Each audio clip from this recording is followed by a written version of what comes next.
to another YouTube video. This is like a little mini bonus video that I don't usually do. Usually I like to stick to like my vlogs. I don't really do like sit down and chatty videos, but I got so much stuff when I was home in the UK for my book tour, so I thought I would do a little bit of a bookish haul for all of you, and I'm really excited to go through all of it. But before we proceed, if you're new here, my name is Hazel McBride, and I am the Sunday Times best-selling author of the book A Fate, Fortune, Fire. Yeah, you heard that right, guys.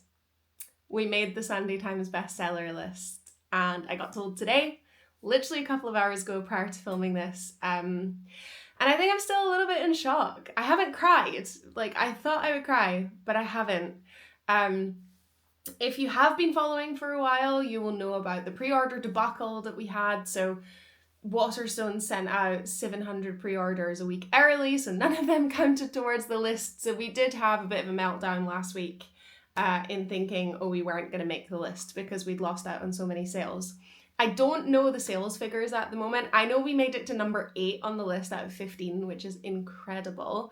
Especially like without being in a book box, which gives you so many sales, and also minus those 700. But I know that when I know the sales figures, I will automatically mentally add 700 to see like what we should have had.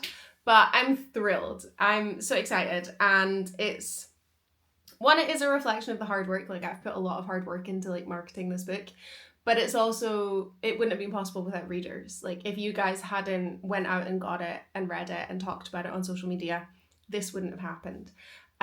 So yeah, I'm delighted. Thank you all. Without further ado, a haul. So what I'm going to go through is all of the books that I stole from my publisher because I was at the publishing offices and they literally just said to me, have a look at the shelves, take what you want. And we obviously came over to the UK with the car. So I took that very literally, and I took almost every book off the shelf. So first up, we have The Spellbound, which is by Rebecca Ferrier. And this is a bit of me. It says, beware a sea god's bargain, beware a witch's grief. I believe this is like Cornish folklore. And I think it's like a sea witch, merman type sea god thing. I'm gonna be all over this like a rash. We also have Filthy Rich Fae, which is already out. It says, you made a bargain, your soul for his, and now you are mine. I feel like I haven't seen this around much. Like, I haven't seen people recommending it, but yeah, I have heard of it, obviously, because it's from my publisher. But it says, Kate Holloway knows the unspoken rule of New Orleans, avoid the powerful Gage crime family at all costs. So I imagine this is going to be like bargains, fairy bargains, and set in New Orleans. I did pick up the new Kandi Steiner, this is Save Your Breath, the new Kings of the Ice book. I was very kindly given the other Kings of the Ice proofs by my editor as well, so I'm happy to add this to the collection. Now, these three I am so excited about. These are Desai romances, but I remember reading a Desai young adult book when I was probably about 12. The main character was called Jasvinder in it. I don't know if anyone else has read it, but I was obsessed. I think their culture is so rich and vibrant. Like, I loved season 2 of Bridgerton as well, bringing in South Asian culture too. So I am so excited to read these, and I absolutely adore the covers. So these are by Sara, Desai, and it's the dating plan, the singles table, and marriage game. And I already know, get me in the sun. I want to be in a sun lounger drinking a mojito and devouring these. I was also very excited about this. I'd never heard of it before. It's called The Next Best Fling, and I saw a plus size woman on the cover and I was like, yes, please, I'll take that. But this is by Gabriella Gamez, or I would say Gamez probably. And it says, he wants the bride, she wants the groom, but what if what they really want is each other? So again, this is a summer romance book. This is what we need. I also picked up The 5-Year Lie. I actually think this is maybe a thriller. I don't usually read many thrillers, but I think sometimes it's fun to just like have a bit of a palate cleanser and try another genre. So this says, something's happened, I need to see you, meet me under the candelabra tree. This text upends everything she knew about the day he vanished. Okay, yeah. Mystery, murder, love. And then I walked out with literally an entire stack of books, and then my editor Alexa was like, wait, I have the perfect one for you. Hold on. And then she shoved this into my hands. And I saw that it was a gay romance, and I was like, yes, please, give it to me now. So this is Chip Pons, Winging It With You, Catching Flights and Feelings. And I feel like there's a vibe going on. I feel like I went in there without realizing it and basically just put my vacation reading list together. And I'm really excited about this one. So this is gay rom-com about two men who impulsively pose as a couple to compete in a reality show contest. Love. Then we have a box that had 2 Goldsboro editions in it, but I gave one to my mum. So we have my spare, because I have my one, my spare Goldsboro edition, which has the dragon sprayed edges on the side, which I'm completely obsessed with. And then it also has the foiled dragons on the hardcover. This edition is sold out. Apologies to anyone who is still wanting it. But yeah, I don't know what number this one is. Yeah, this one isn't numbered. So for anyone wondering about Goldsboro, you can actually email them when you're ordering, or I think you can actually put it in the order. If you want to request a certain number, you can. You can also request that a quote be put in the book, and also that it be dated by the author too.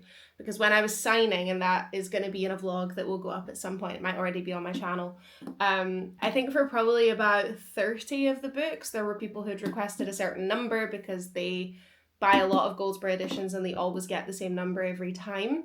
And they also requested like quotes and stuff. So that is a possibility for anyone who has like seen this and it's piqued their interest in Goldsboro editions.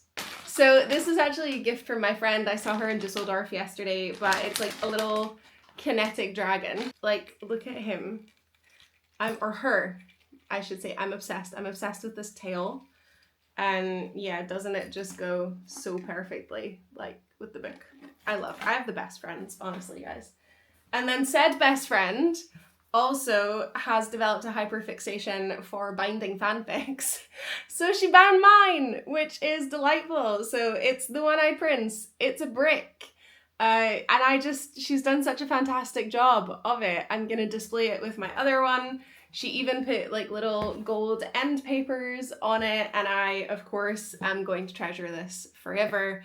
Also, The One-Eyed Prince is no longer available on AO3. It came off on the 1st of May, obviously because I published my original. But When Dragons Danced, my other House of the Dragon fanfic, is still up there. We went to Rare Birds in Edinburgh and they were so kind to give me this tote. I went to sign some copies of my book there. I purchased, this is Edinburgh purchases. So I purchased The Night and the Moth, obviously, because this came out the week prior to my publication and I wasn't leaving a store without this. I haven't read it yet.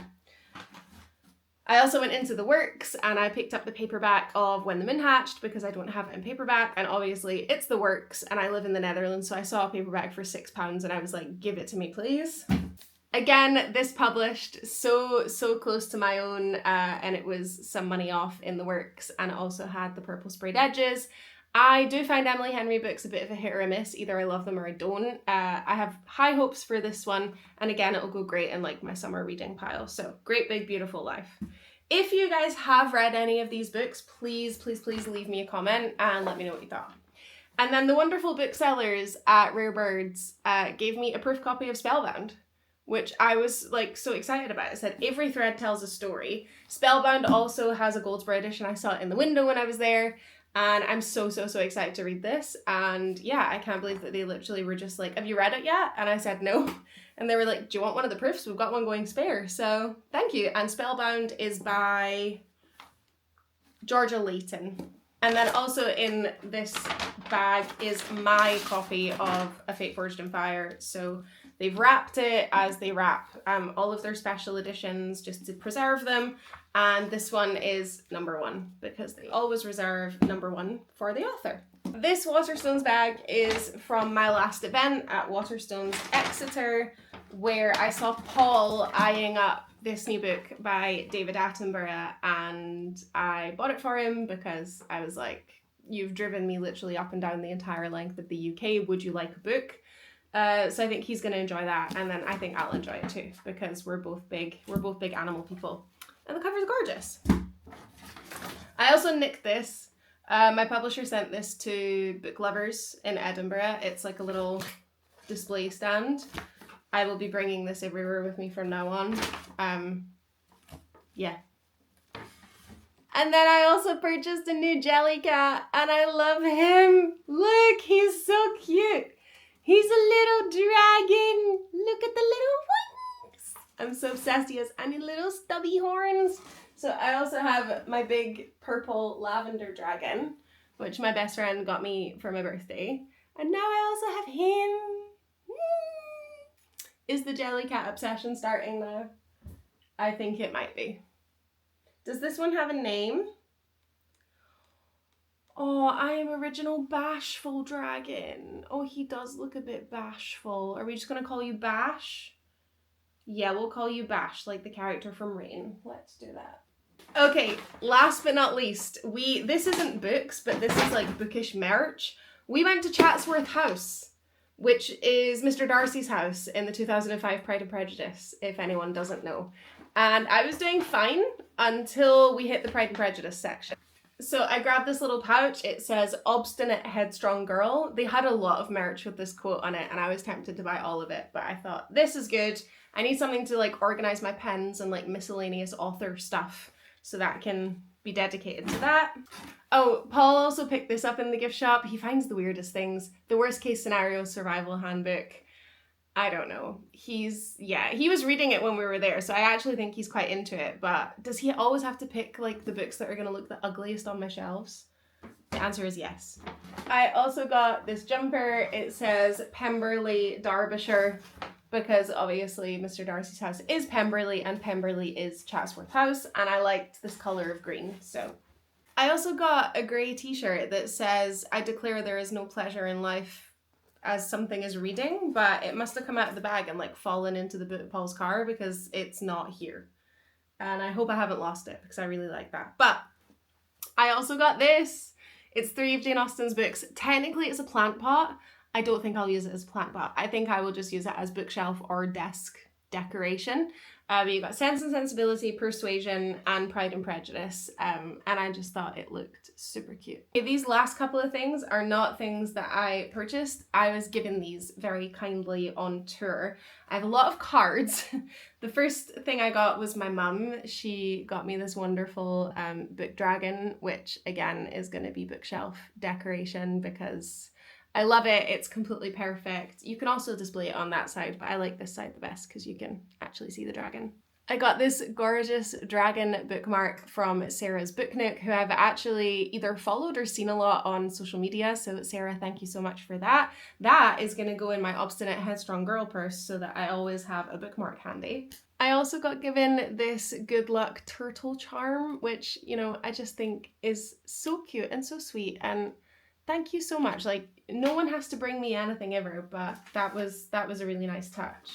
And then lastly, we have a very, very special one. So I have been following this creator for a while. She has a shop called Fantasy Print Co. And I found her because she does drawings of Disney princesses.